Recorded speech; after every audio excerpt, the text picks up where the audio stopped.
Doctor खामोश Meena, government girls college Kishanpur. आज हम वित्तीय प्रशासन के बारे में विस्तार से चर्चा करेंगे। वित्त, जिसे अपन रक्त या ईंधन की भूमिका के रूप में जान सकते हैं। लॉर्ड जॉर्ज ने कहा है कि जिसे शासन कहते हैं वह वास्तव में वित्त ही है। प्रशासन की प्रत्येक गतिविधि, कार्यक्रम, योजना तथा प्रक्रिया के कुशल संचालन के लिए वित्तीय संसाधनों की महत्वपूर्ण आवश्यकता है। वर्तमान शासन व्यवस्थाओं के समक्ष वित्तीय संसाधनों का प्रबंध तथा कल्याणकारी गतिविधियों का सफल क्रियान्वयन सबसे जटिल कार्य है। वित्तीय प्रशासन का आशय लोक प्रशासन की उन गतिविधियों, संगठनात्मक प्रयासों तथा प्रक्रियाओं से है जो प्रशासनिक कार्यों हेतु धन के एकत्रण, बजट निर्माण तथा निष्पादन एवं वित्तीय प्रक्रियाओं पर नियंत्रण का कार्य करती है। चूँकि ये व्यवस्था न्यूनाधिक मात्रा में प्रत्येक संगठन में पाई जाती है, बिना वित्त के कोई भी संगठन संचालित नहीं किया जाता, चाहे वो प्रशासनिक हो या गैर प्रशासनिक। किसी भी संगठन में के संचालन के लिए वित्त की आवश्यकता महत्वपूर्ण होती है। अतः वित्तीय प्रशासन का स्वरूप सभी संगठनों में व्याप्त रहता है।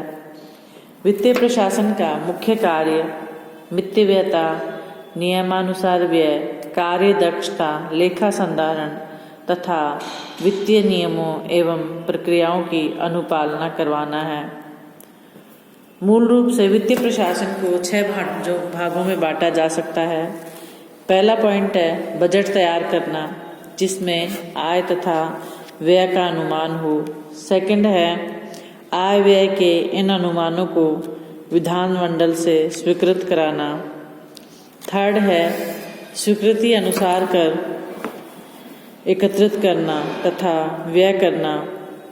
फोर्थ है राजकोषीय व्यवस्था को बनाए रखते हुए धन की सुरक्षा करना एवं धन निकालने की कार्यवाही करना।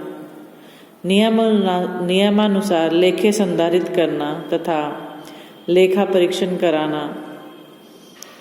नेक्स्ट पॉइंट है मितव्ययता, कार्य कुशलता तथा वित्तीय प्रबंध के क्रम में नवाचार करना। हम भारत में वित्तीय प्रशासन की स्थिति को इस प्रकार समझ सकते हैं। भारत एक संघात्मक शासन व्यवस्था है।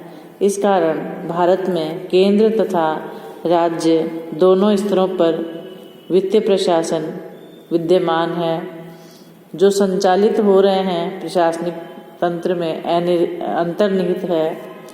केंद्र स्तर पर संसद तथा राज्यों में राज्य विधानमंडल बजट को स्वीकृति प्रदान करते हैं, जबकि बजट का निर्माण तथा नियंत्रण कार्य केंद्रीय स्तर पर वित्त मंत्रालय तथा राज्यों में राज्य वित्त विभाग करते हैं। फिर है भारत में वित्तीय प्रशासन, उससे संबंधित अंग। फर्स्ट पॉइंट है राष्ट्रपति। सरकार का वार्षिक बजट संसद में प्रस्तुत कराने का दायित्व राष्ट्रपति का होता है। सेकंड पॉइंट प्रधानमंत्री तथा मंत्री परिषद बजट का अंतिम प्रारूप तैयार कर संसद में प्रस्तुतिकरण तथा स्वीकृति कराना और नीति निर्माण में शीर्षस्थ भूमिका निभाने का कार्य प्रधानमंत्री तथा मंत्री परिषद करते हैं। नेक्स्ट पॉइंट है व्यवस्थापिका।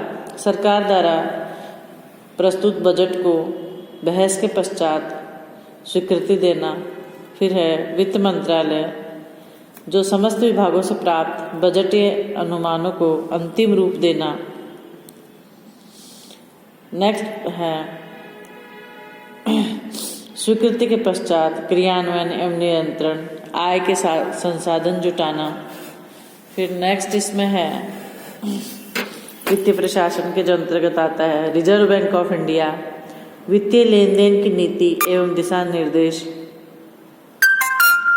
वित्त आयोग, केंद्र राज्यों को अनुदान, ऋण तथा करों के बंटवारे पर अनुशंसा,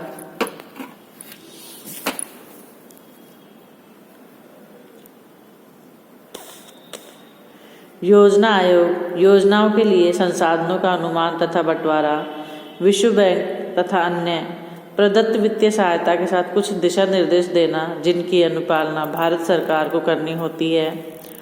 वित्तीय, औद्योगिक एवं वाणिज्यिक समूह हैं। बजट वित्तीय, औद्योगिक तथा व्यापार इत्यादि की नीति बनाते समय सरकार को परामर्श देना, जैसे फिक्की